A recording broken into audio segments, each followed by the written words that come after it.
ಹರಿಕಥಾಮೃತ ಸಾರ ಗುರುಗಳ ಕರುಣದಿಂದ ಪನಿತು ಪೇಳುವೆ ಪರಮ ಭಗವದ್ಭಕ್ತರಿದನಾದರದಿ ಕೇಳುವುದು.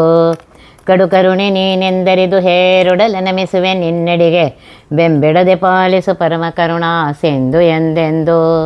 ನಡು ನಡುವೆ ಬರುತ್ತಿಪ್ಪ ವಿಘ್ನವ ತಡೆದು ಭಗವನ್ನಾಮ ಕೀರ್ತನೆ ನುಡಿದು ನುಡಿಸೆನ್ನಿಂದ ಪ್ರತಿ ದಿವಸದಲ್ಲಿ ಮರೆಯದಲೇ. ಇವತ್ತಿನಿಂದ ನಾಡಿ ಪ್ರಕರಣ ಸಂಧಿ. ವಾಸುದೇವನು ಪ್ರಾಣಮುಖ ತತ್ವೇಶ್ವರಿಂದಲೇ ಸೇವೆ ಕೈಕೊಳುತ್ತಿ ಈ ಶರೀರದೊಡೆಪ್ಪ 36 ಸಹಸ್ರ. ಈ ಸುನಾಡಿಗಳೊಳಗೆ ಶ್ರೀಭೂಮಿ ಸಮೇತ ವಿಹಾರಗೈಪ ಪರೇಶನ ಮನಸ್ಸು ಮೂರ್ತಿಗಳ ಚಿಂತಿಸುತ್ತ ಹಿಗ್ಗುತ್ತಿರು. ಹಿಂದಿನ ಸಂಧಿಯಲ್ಲಿ ಪ್ರಕೃತಿ ಗುಣ ತದ್ಧರ್ಮ ಪ್ರವರ್ತಕ ಪರಮಾತ್ಮನೇ ತಾನು ಅಷ್ಟ ಪ್ರಕೃತಿಗಳನ್ನು ತನ್ನ ಅಧೀನದಲ್ಲಿಟ್ಟುಕೊಂಡು ಆಯಾ ರೂಪಗಳಿಂದ ಕಾರ್ಯ ಮಾಡಿಸುತ್ತಾನೆಂದು ಧ್ಯಾನೋಪಾಸನೆ ಹೇಳಿದರು. ಪ್ರಾಕೃತವಾದ ಸ್ಥೂಲ ದೇಹದಲ್ಲಿ ತೇಜೋಮಯವಾದ ಪ್ರಾಕೃತ ನಾಡಿಗಳಿಂದಲೇ ಸ್ಥೂಲ ದೇಹಕ್ಕೆ ವ್ಯಾನನಾಮಕ ಪ್ರಾಣ ರಸ ವಿಭಾಗ ಮಾಡಿ ಪುಷ್ಟಿ ತಂದು ಕೊಡ್ತಾನೆ. ಈ ನಾಡಿಗಳಲ್ಲಿರುವಂತಹ ನದಿಗಳು, ಅಲ್ಲಿರುವಂತಹ ಕಮಲಗಳು, ಅಲ್ಲಿರುವಂತಹ ಪರಮಾತ್ಮನ ಮೂರ್ತಿಗಳ ಧ್ಯಾನ ವಿಚಾರ ಹಿಂದೆ 9ನೇ ಸಂಧಿಯಲ್ಲಿ ಹೇಳಿದರು. ಈಗ ಅದನ್ನು ವಿಸ್ತಾರವಾಗಿ ಹೇಳ್ತಾ ಇದ್ದಾರೆ ದಾಸರು. ವಾಸುದೇವನು ಸಮಸ್ತ ಜಗತ್ತಿನಲ್ಲಿ ವ್ಯಾಪಿಸಿದಂತಹ ಮುಕ್ತಿಪ್ರದನಾಗಿರುವಂತಹ ಪರಮಾತ್ಮನು ಪ್ರಾಣಮುಖ ತತ್ವೇಶ್ವರಿಂದ ಮಹತತ್ವಾಭಿಮಾನಿ ಪ್ರಾಣದೇವರೇ ಮೊದಲಾಗಿ 24 ತತ್ವ ಅಧಿಪತಿಗಳಿಂದ ಸೇವೆ ಮಾಡಿಸಿಕೊಳ್ಳುತ್ತಾ ಈ ಶರೀರದೊಳಗಿಪ್ಪ ಅಂದರೆ ಇದೇ ಸ್ಥೂಲ ಶರೀರದೊಳಗೆ ಇರುವ 36,000 ನಾಡಿಗಳೊಳಗೆ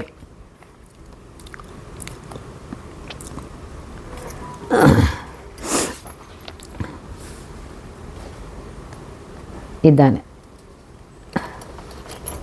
ಆ 36,000 ನಾಡಿಗಳಲ್ಲಿ ವಾಸುದೇವನು ಶ್ರೀ ಭೂದೇವಿಯರಿಂದ ಕೂಡಿಕೊಂಡು ವಿಹಾರಗೈಪ ಸಂತೋಷದಿಂದ ಕ್ರೀಡೆ ಮಾಡುತ್ತಾನೆ ಅಂತ ಹೇಳ್ತಾ ಇದ್ದಾರೆ.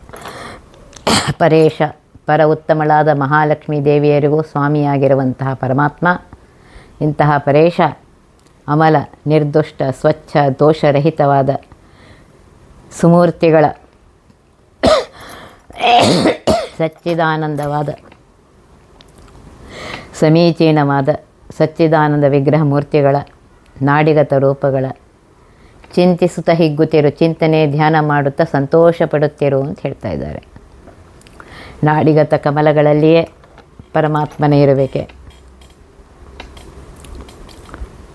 ಭಗವದ್ಧ್ಯಾನ ಮುಖ್ಯ ಅಂತ ಹೇಳ್ತಾ ಇದ್ದಾರೆ. ನಾಡಿಗತನದ ನದಿಗಳಲ್ಲಿ ಮನೆ ಮಾಡಿಕೊಂಡಿಯ ಹರಿಯ ರೂಪದ ಜಾಡುಗಳ ಸನ್ಮನದಿ ಸ್ಮರಿಸುತ್ತ ಪಾಡಲಾಕ್ಷಣದೇ ರೂಢಿಯೊಳಗಿ ನಿಖಿಲ ನದಿಯಲ್ಲಿ ಗಾಢ ಸ್ನಾತಿಯ ನೆನೆಸಿ ಪರಮನ ನೋಡುವುದವಕಾಶ ಕೊಡುತ್ತಲಿ ತನ್ನೆ ನೀಡುವನು. ಇಲ್ಲಿ ಹೇಳ್ತಾ ಇದ್ದಾರೆ.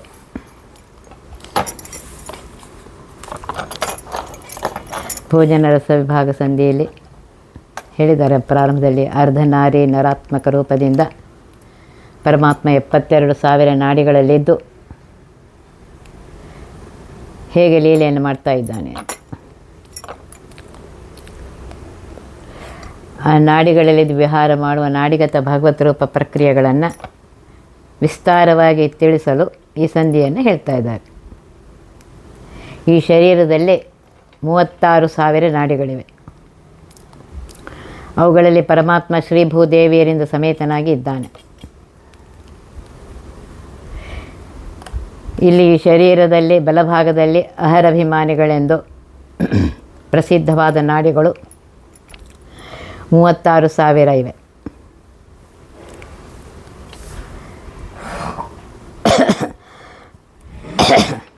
ಅದೇ ರೀತಿಯ ಎಡದಲ್ಲಿ 36,000, ಒಟ್ಟು 72,000 ನಾಡಿಗಳು ಅಂತ ಹೇಳ್ತಾ ಇದ್ದಾರೆ.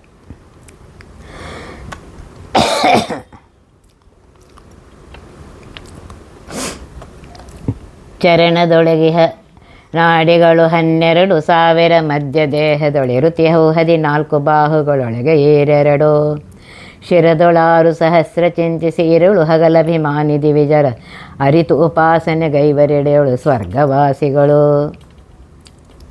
ಈ ಸ್ಥೂಲ ದೇಹದ ಚರಣಗಳು ಕಟಿಯಿಂದ ಆರಂಭಿಸಿ ಪಾದಗಳವರೆಗೆ 12,000, ಮಧ್ಯದೇಹ ನಾಭಿಯಿಂದ ಆರಂಭಿಸಿ ಕಂಠ ಪರ್ಯಂತರ 14,000, ಎರಡು ಬಾಹು ತೋಳುಗಳಲ್ಲಿ 2 ಸಹಸ್ರ ಅಂದರೆ 4,000, ಶಿರದೊಳು 6,000, ತಲೆಯಲ್ಲಿ 6,000, ಹೀಗೆ ಒಟ್ಟಿಗೆ 36,000 ನಾಡಿಗಳಲ್ಲಿ ಇರುಳು ಹಗಲ ಅಭಿನಾಮಿ ದೇವತೆಗಳ ಅರಿತು ರಾತ್ರಿಗೆ ಭಾರತೀ ದೇವಿಯರ ಅಭಿಮಾನಿಗಳು, ಹಗಲಿಗೆ ಪ್ರಾಣದೇವರ ಅಭಿಮಾನಿಗಳಾಗಿದ್ದಾರೆ. ಹೀಗೆ ಬಲಭಾಗ 36,000 ನಾಡಿಗಳು ಪುರುಷಾತ್ಮಕ ನಾಡಿಗಳಲ್ಲಿ ಆನಂದಮಯ ಪುರುಷ ರೂಪ, ಎಡೆಗಡೆ ರಾತ್ರಿ ಅಭಿಮಾನಿ ದೇವತೆಗಳ ನಾಡಿಗಳ ಅಂತರ್ಗತ ಭಾರತ್ಯಂತರ್ಗತ ಸ್ತ್ರೀ ರೂಪ, ಪರಮಾತ್ಮನ ಸ್ತ್ರೀ ರೂಪ ವಿಜ್ಞಾನಮಯ ರೂಪ. ಇವುಗಳನ್ನು ತಿಳಿದು ಉಪಾಸನೆಗೈವ ಇದನ್ನು ಸರಿಯಾಗಿ ತಿಳಿದುಕೊಂಡು ಧ್ಯಾನಪೂರ್ವಕ ಉಪಾಸನೆ ಮಾಡುವರು. ಇಳೆಯಳು ಸಾಧನ ಭೂಭಾಗ ಭರತಖಂಡದೊಳಿದ್ದರು ಸ್ವರ್ಗವಾಸಿಗಳು, ಸ್ವರ್ಗದಲ್ಲಿರತಕ್ಕ ದೇವತೆಗಳಿಗೆ ಸಮಾನರು ಅಂತ ಹೇಳ್ತಾರೆ. ದೇವತಾ ಜ್ಞಾನ ಸಂಪನ್ನರೆಂದು ಹೇಳ್ತಾ ಇದ್ದಾರೆ.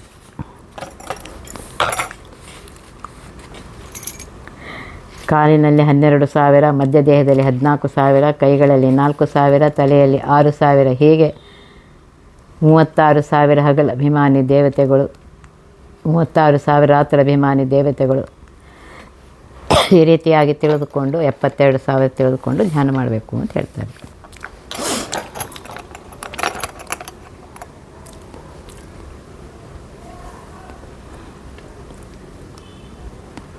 ವಾಯುದೇವರು ಹಗಲಿಗೆ ಅಭಿಮಾನಿಗಳಾಗಿದ್ದಾರೆ, ಭಾರತೀ ದೇವಿ ರಾತ್ರಿಗೆ ಅಭಿಮಾನಿಯಾಗಿದ್ದಾರೆ ಅಂತ ಹೇಳ್ತಾ ಇದ್ದಾರೆ. ಈ ರೀತಿಯಾಗಿ ಉಪಾಸನೆ ಮಾಡುವವರು ಸ್ವರ್ಗವಾಸಿಗಳು ಅಂತ ಹೇಳ್ತಾ ಇದ್ದಾರೆ. ಬೃಹತಿ ನಾಮಕ ವಾಸುದೇವನು ವಹಿಸಿ ಸ್ತ್ರೀ ರೂಪಗಳ ದೋಷ ವಿರಹಿತ 72,000 ನಾಡಿಗಳೊಳಗಿದ್ದು ದ್ರುಹಿಣ ಮೊದಲಾದ ಮರಗಣ ಸನ್ಮಹಿತ ಸರ್ವ ಪ್ರಾಣಿಗಳ ಮಹಾಮಹಿಮ ಸಂತೈಸುವನು ಸಂತತ ಪರಮ ಕರುಣಾಳು. ಬೃಹತ್ವಾತ್ ಪೂರ್ಣತ್ವಾತ್ ಪೂರ್ಣನಾದುದರಿಂದ ಬೃಹತಿ ಶಬ್ದದಿಂದ ಕರೆಸುವಂತಹ ವಾಸುದೇವನು, ಮಾಯಾಪತಿ ಮುಕ್ತಿಪ್ರದಾತನಾಗಿರುವಂತಹ ವಾಸುದೇವನು ಸ್ತ್ರೀ ರೂಪಗಳ ವಹಿಸಿ ಸ್ತ್ರೀ ರೂಪಗಳನ್ನು ಧಾರಣ ಮಾಡಿದಾಗ್ಯಾದರೂ ದೋಷವಿರಹಿತನಾಗಿದ್ದಾನೆ. ವಿಜ್ಞಾನಮಯ ಶ್ರೀರೂಪಿಯು ಸ್ವರಮಣನಾದುದರಿಂದ ಅರವಿದೂರ. ಹೀಗೆ ಎಡಭಾಗ 36,000 ನಾಡಿಗಳಲ್ಲಿ 36,000 ಸ್ತ್ರೀ ರೂಪಗಳಿಂದ ವಾಸುದೇವ, ಬಲಭಾಗ ಪುರುಷ ರೂಪದಿಂದ ಹೀಗೆ 72,000 ನಾಡಿಗಳಲ್ಲಿದ್ದು ದ್ರುಹಿಣ ಬ್ರಹ್ಮದೇವರೇ ಮೊದಲಾದ ಅಮರಗಣ ಬ್ರಹ್ಮದೇವರೇ ಮೊದಲಾದ ದೇವತೆಗಳ ಸಮೂಹದಿಂದ ಸನ್ಮಹಿತ ಪೂಜಿತನಾಗಿ ಸರ್ವ ಪ್ರಾಣಿಗಳ ದೇಹಧಾರಣ ಮಾಡಿದ ಸಕಲ ಪ್ರಾಣಿ ಚೇತನರನ್ನು ಮಹಾಮಹಿಮ ಮಹಂತೋ ಯಸ್ಮಿನ್ ಗುಣ ಯಾವ ಹರಿಯು ಪರಮಾತ್ಮನು ರಮಾ ಬ್ರಹ್ಮಾದಿಗಳಿಂದ ಪೂರ್ಣವಾಗಿ ತಿಳಿಯದ ಅನಂತ ಗುಣರೂಪ ಕ್ರಿಯರೂಪನಾದುದರಿಂದ ಮಹಿತ್ಮೆಯುಳ್ಳಂತಹ ವಾಸುದೇವನು ಪರಮ ಕರುಣಾಳುವಾದುದರಿಂದ ಸಂತತ ನಿರಂತರವಾಗಿ ಮುಕ್ತಿಯಲ್ಲಿಯೂ ಸಹ ಸಂತೈಸುವನು, ರಕ್ಷಿಸುವನು, ಆನಂದವನ್ನು ಕೊಡುವನು ಅಂತ ಹೇಳ್ತಾ ಇದ್ದಾರೆ. ಪರಿಪೂರ್ಣನಾದ್ದರಿಂದ ಪರಮಾತ್ಮನಿಗೆ ಬೃಹತಿ ಪೂರ್ಣ ಅಂತ ಕರೀತಾರೆ.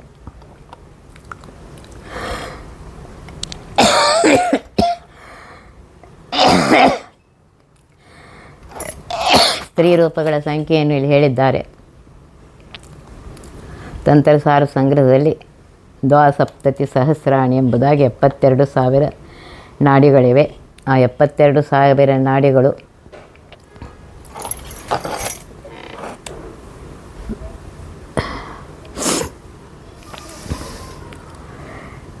ಇವೆ. ಪಿಂಗಳ, ಇಡ, ನಂದಿನಿ, ಸುಷುಮ್ನ, ವಜ್ರಿಕ ಇವು 4 ನಾಡಿಗಳು ಸುಷುಮ್ನ ನಾಡಿಯ 4 ದಿಕ್ಕುಗಳಲ್ಲಿ ಇರ್ತವೆ ಅಂತ ತಂತ್ರಸಾರದಲ್ಲಿ ಹೇಳಿದ್ದಾರೆ. ನಾಡಿಕಲ್ಪಲತೆ ಎಂಬ ಗ್ರಂಥದಲ್ಲಿ ನಾಡಿಗಳ ಅವಾಂತರ ಪ್ರಭೇದಗಳನ್ನು ಹೇಳಿ 72,000 ನಾಡಿಗಳಲ್ಲಿರುವ ದೇವತೆಗಳನ್ನು ತಿಳಿದವನೇ ಉತ್ತಮ ವೈದ್ಯ ಅಂತ ಹೇಳ್ತಾ ಇದ್ದಾರೆ. 100 ವರ್ಷಕ್ಕೆ ದಿವಸ 36,000 ವಹವು ನಾಡಿ ಶರೀರದೊಳಗೆ ನಿತ್ಯವು ಎಂದರಿತೊಂದು ದಿವಸದಲ್ಲಿ ಸೂರ್ಯಗಳ ಸತ್ಕರಿಸಿದವ ಪ್ರತಿವಾರದಲ್ಲಿ ದಂಪತಿಗಳರ್ಚನೆ ತಾರಚಿಸಿದವ ಸತ್ಯ ಸಂಶಯವಿಲ್ಲ ಎಂದೆಂದು. 100 ವರ್ಷಕ್ಕೆ ಮನುಷ್ಯಮಾನದಿಂದ 100 ವರ್ಷಕ್ಕೆ ದಿವಸಗಳು 36,000 ಇವೆ.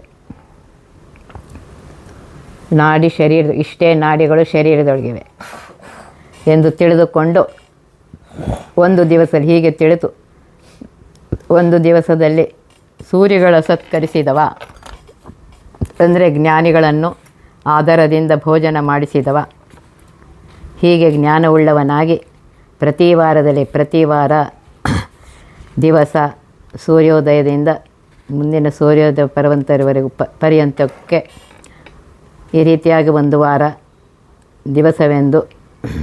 ವಾರವೆಂದು ದಿವಸವೆಂದು ಜ್ಞಾನಿಗಳ ವಚನ. ಒಂದು ಹಗಲು ರಾತ್ರಿ ಕೂಡಿದರೆ ದಿವಸ ಆಗುತ್ತದೆ. ಹೀಗೆ ಜ್ಞಾನಿಗಳ ಬೃಹತಿ ನಾಮಕ ಭಾರತೀಶನ ಅಂತರ್ಗತ ಶ್ರೀ ವಾಸುದೇವನ ಸ್ತ್ರೀ ರೂಪಗಳಲ್ಲಿ ನೆಲೆಸಿರುವಂತಹ 36,000 ದಂಪತಿಗಳ ಅರ್ಚನೆ, ಬ್ರಾಹ್ಮಣ ಮುತ್ತೈದೆಯರ ಭೋಜನ ಮಾಡಿಸಿದಷ್ಟು ರಚಿಸಿದವ ತಾನು ಜ್ಞಾನಿಯನ್ನು ಪೂಜಿಸಿ ಭೋಜನ ಮಾಡಿಸಿದವನಿಗೆ ಪುಣ್ಯ ಬರುತ್ತದೆ.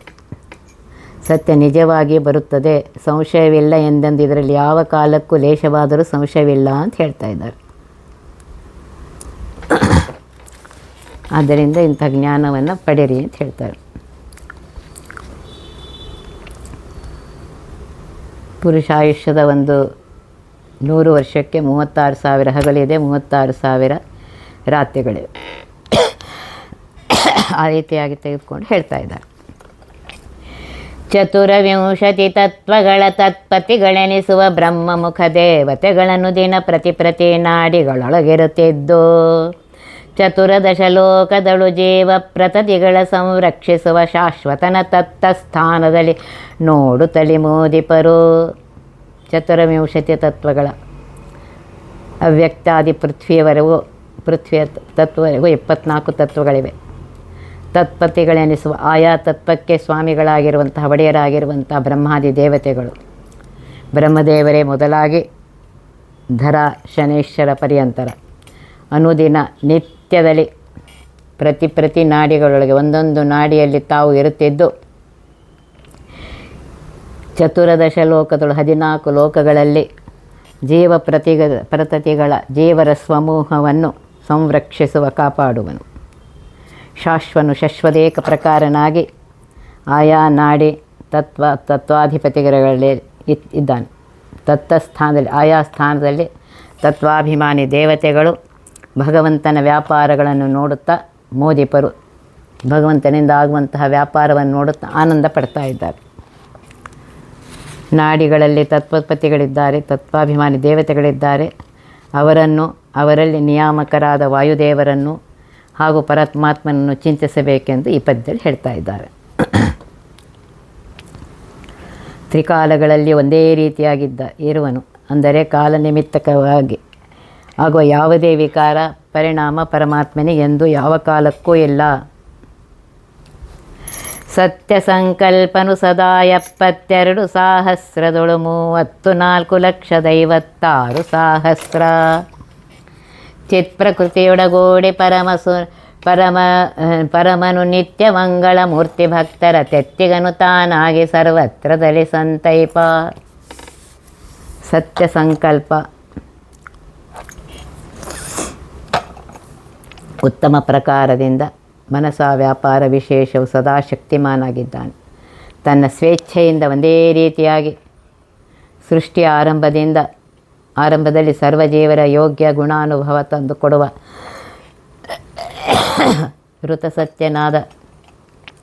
ಋತಸತ್ಯ ಪ್ರತಿಜ್ಞನಾದ ವಾಸುದೇವನು ಸದಾ ನಿರಂತರ 72,000 ನಾಡಿಗಳಲ್ಲಿ ಚಿತ್ಪ್ರಕೃತಿಯೊಡಗೂಡಿ ಮಹಾಲಕ್ಷ್ಮೀ ದೇವಿಯಿಂದ ಕೂಡಿಕೊಂಡು 34,56,000 ರೂಪಗಳಾಗುತ್ತವೆ. ಹೇಗೆಂದರೆ ಪ್ರತಿ ನಾಡಿಗಳ 24 ರೂಪಗಳು, 24 ಜನ ತತ್ವಾಭಿಮಾನಿ ದೇವತೆಗಳು, 24 ಕೇಶವಾದಿ ರೂಪಗಳು, ರಮಾದಿ 24 ರೂಪಗಳು, ಒಟ್ಟು 48 ಆಯಿತು. ಈ 48 72,000 ಗುಣಿಸಿದಾಗ 36,56,000 ಆಗುತ್ತೆ. ಒಟ್ಟಿಗೆ ಇಷ್ಟು ನಾಡಿಗತ ಭಗವದ್ ರೂಪಗಳಾಗುತ್ತದೆ. ಇಷ್ಟೇ ರಮಾರೂಪಗಳಿಂದ ಕೂಡಿರುವಂತಹ ಪರಮಾತ್ಮನು, ಮಹಾಲಕ್ಷ್ಮಿ ರೂಪಗಳಿಂದ ಕೂಡಿರುವಂಥ ಪರಮಾತ್ಮನು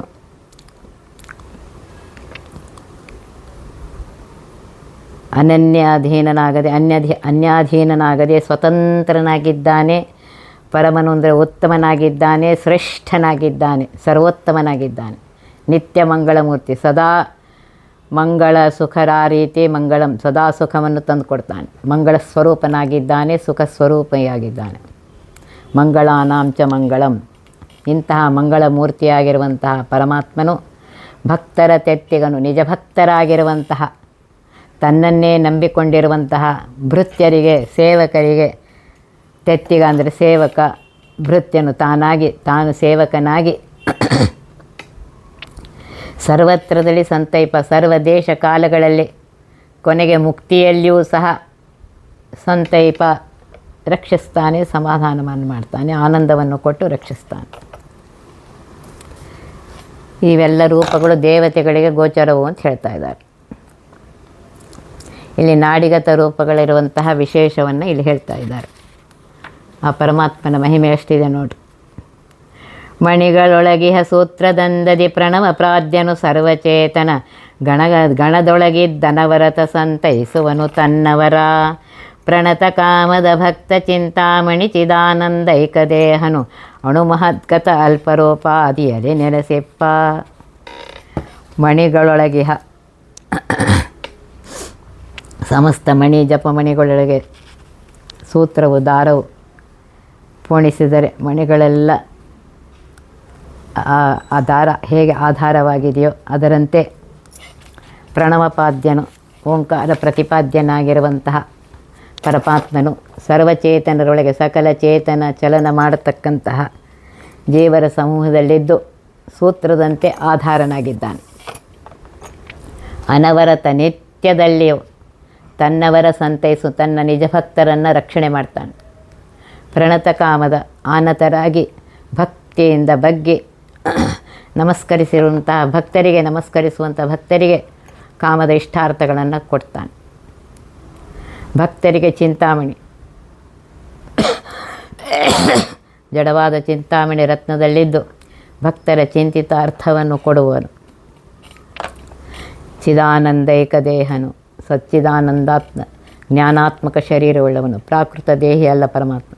ಇಂತಹ ಚಿದಾನಂದ ರೂಪದಿಂದ ಅಣು ಮಹದ್ಗತ ಜೀವನ ಸ್ವರೂಪವೇ ಅಣು ಜೀವಾಂತರ್ಯಾಮಿಯಾಗಿ ಅತ್ಯಣುವಾಗಿಯೂ ಮಹತ್ತಾದ ಬ್ರಹ್ಮಾಂಡದಲ್ಲಿ ಮಹತ್ ರೂಪದಿಂದ ಅಣುರೂಪನಾಗಿದ್ದರೂ ಆಗ್ತಾನೆ. ಅಲ್ಪರೂಪಾದಿ ನೆಲೆಸಿಪ, ತಾನು ಮಹಾಶಕ್ತಿವಂತನಾದರೂ ಜೀವರು ಅಲ್ಪಶಕ್ತಿಯುಳ್ಳವರಲ್ಲಿ ತನ್ನ ಪೂರ್ಣ ಶಕ್ತಿ ತೋರಿಸಿಕೊಳ್ಳದೆ ಜೀವರ ಯೋಗ್ಯತೆ ಅಲ್ಪದಂತೆ ಅಲ್ಪಶಕ್ತಿಯುಳ್ಳವನಾಗಿಯೂ ಮಹದಾಕಾರ ಎಪ್ಪ ಬ್ರಹ್ಮಾಂಡ ಬಹಿರ್ಬ್ರಹ್ಮಾಂಡಕ್ಕೂ ಮೀರಿ ಅವ್ಯಾಕೃತಾಕಾಶ ವ್ಯಾಪ್ತನಾದ ಪರಮಾತ್ಮನು ಬ್ರಹ್ಮಾಂಡದಲ್ಲಿಯೂ ಹೊರಗೂ ತನ್ನ ಪೂರ್ಣ ಶಕ್ತಿ ತೋರದೆ ಅನಂತ ಬ್ರಹ್ಮಾಂಡಗಳ ಅಲ್ಪತೆಯಂತೆ ಶಕ್ತಿಯನ್ನು ವ್ಯಕ್ತ ಮಾಡ್ತಾನೆ ಅಂತ ಹೇಳ್ತಾರೆ.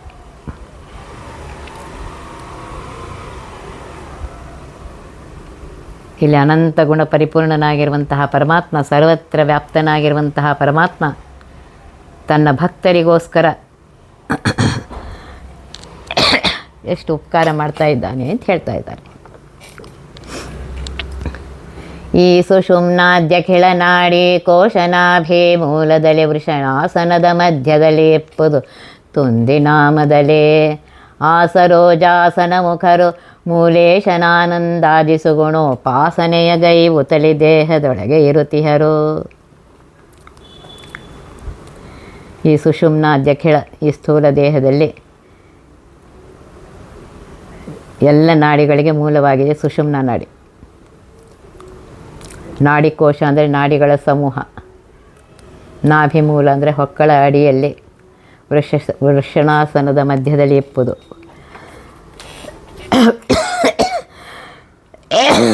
ವೃಷಣಕ್ಕೂ ಉದಕ್ಕೂ ಮಧ್ಯದಲ್ಲಿ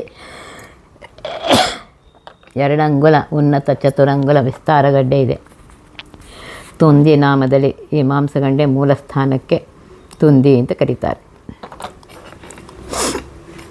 ಆ ಸರೋಜಾಸನ ಮುಖರು, ಆ ಪದ್ಮನಾಭನ ಹೊಕ್ಕಳು, ಕಮಲದಿಂದ ಹುಟ್ಟಿದಂತಹ ಮಹತ್ತತ್ವಾತ್ಮಕ ಶರೀರವುಳ್ಳ ಕಮಲಪೀಠನಾದ ಬ್ರಹ್ಮದೇವರೇ ಮೊದಲಾದ ದೇವತೆಗಳು ಈ ತುಂದಿಗೆ ಆಧಾರನಾಗಿರುವ ಮೂಲೇಶ ನಾಮಕ ಪರಮಾತ್ಮನ ಆನಂದಾದಿ ಸುಗುಣೋಪಾಸನೆಯ ಕೈಬುತ್ತಳಿ. ಜ್ಞಾನ ಆನಂದಾದಿ ಗುಣಗಳ ಸಮೀಚೀನವಾದ ಉಪಾಸನೆಯನ್ನು ಮಾಡುತ್ತಾ ಧ್ಯಾನೋಪಾಸನೆಯಿಂದ ಚಿಂತಿಸುತ್ತಾ ಈ ದೇಹದೊಳಗೆ ಇದ್ದಾರೆ, ಈ ಸ್ಥೂಲ ದೇಹದೊಳಗೆ ಇದ್ದಾರೆ ಅಂತ ಹೇಳ್ತಾ ಇದ್ದಾರೆ.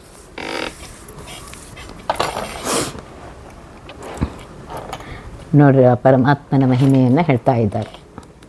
ಸೂರ್ಯಗಳು ಚಿತ್ತೈಸುವುದು ಭಾಗೀರಥಿ ಮೊದಲಾದ ತೀರ್ಥಗಳೀರದಿ 70,000 ನಾಡಿಗೊಳ್ಳಗಿಹವು.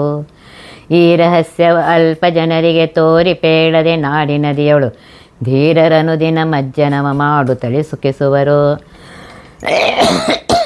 ಸೂರ್ಯಗಳು ಚಿತ್ತೈಸುವುದು ಅಂದರೆ ಜ್ಞಾನಿಗಳು, ಚಿತ್ತೈಸು ಅಂದರೆ ಕೇಳುವುದು ಅಂತ ಹೇಳ್ತಾ ಇದ್ದಾರೆ.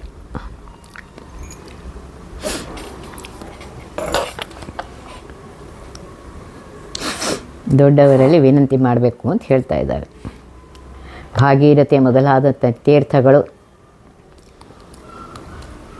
ಗಂಗಾ, ಗೋದಾ, ಕೃಷ್ಣ, ಸರಸ್ವತಿ ಮೊದಲಾದ ಸಮಸ್ತ ತೀರ್ಥಗಳು, ತೀರ್ಥಾಭಿಮಾನಿ ದೇವತೆಗಳು ಈ ರಥಿಕ 72,000 ನಾಡಿಗಳಲ್ಲಿವೆ, ತುಂಬಿಕೊಂಡಿದ್ದಾರೆ. 22,000 ನಾಡಿಗಳಲ್ಲಿ.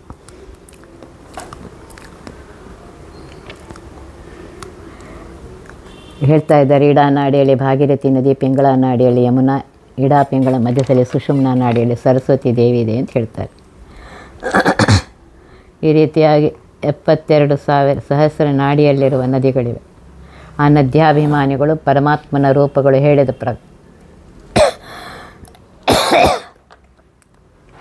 ಆ ಪರಮಾತ್ಮನ ರೂಪವನ್ನು ಚಿಂತನೆ ಮಾಡ್ತಾ ಇರ್ತಾರೆ. ಈ ರಹಸ್ಯವ, ಈ ಪ್ರಮೇಯ ಗುಟ್ಟನ್ನು ಅಲ್ಪ ಜನರಿಗೆ ಭಗವದ್ಭಕ್ತಿ ಇಲ್ಲದೇ ಇರುವಂತಹ ತಾರತಮ್ಯ ಜ್ಞಾನಶೂನ್ಯರಾದ ಅಲ್ಪರಿಗೆ ಹೇಳದೆ ಧೀರರು ಜ್ಞಾನಿಗಳಾದವರು ಅನುದಿನ ನಿರಂತರ ವಾಮನ ಪುರಾಣ, ಧ್ಯಾನ, ಸ್ನಾನ, ಮಾನಸ ಸ್ಮೃತ್ಯಾದಿ ಇತ್ಯಾದಿ ಹೇಳಿರುವಂತೆ ಮಜ್ಜನಮ ಮಾಡುತ್ತಲೇ ಸುಖಿಸೋರು ಧ್ಯಾನ ಸ್ನಾನವನ್ನು ಮಾಡುತ್ತಾ ಆನಂದ ಪಡ್ತಾರೆ ಅಂತ ಹೇಳ್ತಾ ಇದ್ದಾರೆ. ನೋಡ್ರಿ, ಒಂದೊಂದು ಇದರಲ್ಲಿ ಆ ಪರಮಾತ್ಮನ ಮಹಿಮೆಯನ್ನು ಹೇಳ್ತಾ ಇದ್ದಾರೆ. ಇನ್ನು ಉಳಿದುದನ್ನು ನಾಳೆ ನೋಡೋಣಂತೆ. ಒತ್ತಿ ವಿಘ್ನಗಳ ಕಳೆದಪ ಮೃತ್ಯುವಿಗೆ ಮರೆ ಮಾಡಿ ಕಾಲನ ದೂತರಿಗೆ ಭೀಕರವ ಪುಟ್ಟಿಸಿ ಸಕಲ ಸಿದ್ಧಿಗಳ ಒತ್ತಿಗೊಳ್ಳಿಸಿ ಮನರು ಹೇಕ್ಷಣ ನೃತ್ಯ ಮಾಡುವರವರ ಮನೆಯೊಳು ನಿತ್ಯ ಮಂಗಳ ಹರಿಕಥಾಮೃತ ಸಾರ ಪಡಿಸುವರ.